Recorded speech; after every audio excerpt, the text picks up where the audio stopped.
Dahil sa patuloy na pagdami ng ating billers at customers, we want to make our transactions sa device quick and easy.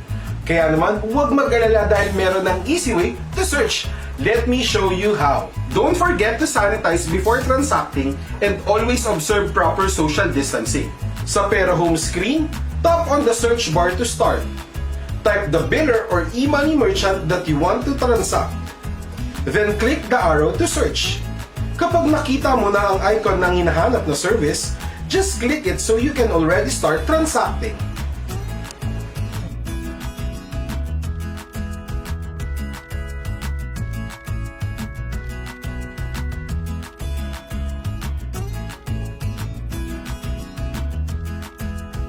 Sa posible, we make sure na always easy ang inyong transaction experience.